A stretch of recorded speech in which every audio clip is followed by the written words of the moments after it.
Bismillahirrahmanirrahim. Assalamualaikum warahmatullahi wabarakatuh. Halo semua, kembali lagi di Mapel PKWU Prakarya dan Kewirausahaan. Masih dengan bab yang sama dengan bahasan sebelumnya, yaitu wirausaha produk teknologi transportasi dan logistik. Di bahasan sebelumnya sudah dibahas mengenai harga pokok produksi pada usaha transportasi dan logistik. Dan di bahasan kali ini akan membahas tentang contoh perhitungan harga pokok produksi dan pemasaran pada usaha transportasi dan logistik. Untuk menentukan harga pokoknya harus diketahui dulu harga pokok jasa angkutannya dan harga pokok jasa pengemasannya. Masih ingat nggak biaya-biaya tersebut ada biaya apa aja? Bisa cek di video sebelumnya ya. Ada linknya tuh di pojok kanan atas. Oke, perhatikan data berikut ya. Misalnya nih, untuk harga pokok jasa angkutnya seperti ini. Biaya gaji dan upah untuk sopir dan kurir dalam sekali jalan pulang pergi atau PP sebesar Rp500.000. Uang makan sopir Rp100.000. BBM atau biaya bahan bakar untuk kendaraannya Rp100.000. Biaya tenaga kerja angkut Rp100.000. Biaya perawatan dan pemeliharaan fasilitas kendaraan atau transportasi yang dibutuhkan dalam suatu usaha itu misal Rp600.000 dalam 1 bulan. Nah, dalam 1 bulan ini bisa melakukan perjalanan sebanyak 12 kali. Jadi dalam 1 kali perjalanan PP pulang pergi biayanya sebesar Rp50.000. Dan biaya penyusutan kendaraan sebesar Rp600.000 per tahun atau Rp50.000 per bulan. Nah, dalam sebulan kan bisa 12 kali jalan tuh.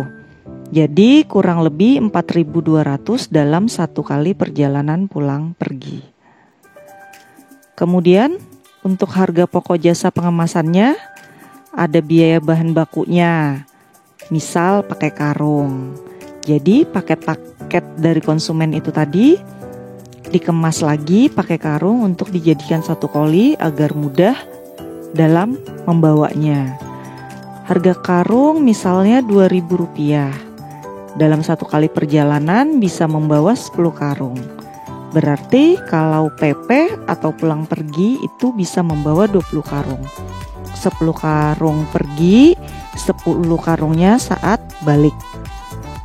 Maka biaya yang dikeluarkan sebesar Rp40.000. 2.000 dikali 20 karung. Untuk karung bisa dipakai beberapa kali ya, atau berulang kali hingga karungnya sobek dan benar-benar nggak bisa digunakan kembali. Lalu biaya bahan perlengkapan pengemasan. Misalnya karena karung jadi menggunakan tali rafia untuk mengikat atau menjahit karungnya. Harga tali rafia misalnya Rp2.000 untuk 1 karung. Jika ada 20 karung berarti biayanya menjadi Rp40.000. Selanjutnya biaya tenaga kerja pengemasan sebesar Rp5.000 per karung. Jika ada 20 karung maka menjadi Rp100.000. 5.000 dikali 20 karung. Dan biaya overhead pengemasan misalnya sebesar Rp50.000. Jika ditabelkan maka jadi seperti ini. Nah, ini dihitung dalam 1 kali perjalanan pulang pergi ya. Maka total harga harga pokok jasa angkutnya menjadi Rp854.200 dan total harga pokok jasa pengemasannya menjadi Rp230.000. Total keseluruhannya Rp1.084.200. Ini total untuk mengangkut 20 karung tadi ya. Misal dalam satu karung muat 5 paket, maka harga pokok per paketnya menjadi Rp10.842. Bisa dibulatkan menjadi Rp11.000. Dari mana itu Rp10.842? Total keseluruhannya kan Rp1.084.200. Nah, itu dibagi 20 karung dibagi lagi 5 paket, maka didapatlah harga per paketnya. Dari harga pokok tersebut mau diambil keuntungan berapa persen? Misal nih, keuntungan yang diinginkan sebesar 30%, berarti keuntungannya sebesar 30% dikali Rp11.000 sama dengan Rp3.300. Jadi harga yang diberikan ke konsumen sebesar Rp11.000 ditambah Rp3.300 sama dengan Rp14.300 per paketnya. Jelas ya? Kemudian lanjut ke pemasaran.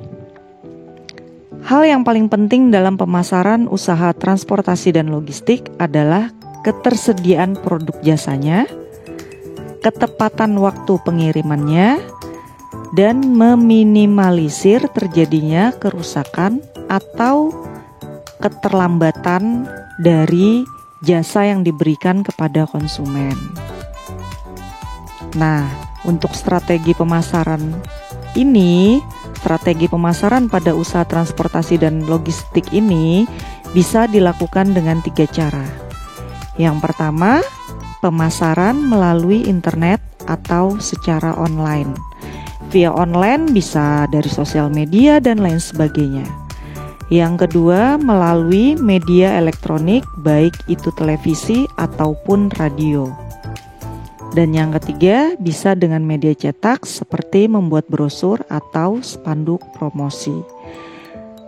Nah, ketiga cara itu pasti udah familiar dong ya, seperti melalui internet, via online. Sekarang jasa transportasi dan logistik itu udah punya akun sosmed masing-masing. Di media elektronik pun, di televisi maupun di radio itu ada iklannya. Brosur atau spanduk pun seperti itu. Nah, strategi-strategi tersebut dilakukan untuk menyebarluaskan tentang usaha transportasi dan logistik yang dimiliki. Oke, selesai sudah ya pembahasannya. Dengan selesainya pembahasan ini, maka bahasan tentang wirausaha produk transportasi dan logistik juga telah selesai. Di video berikutnya akan membahas bab baru, yaitu kewirausahaan pengolahan budidaya tanaman pangan.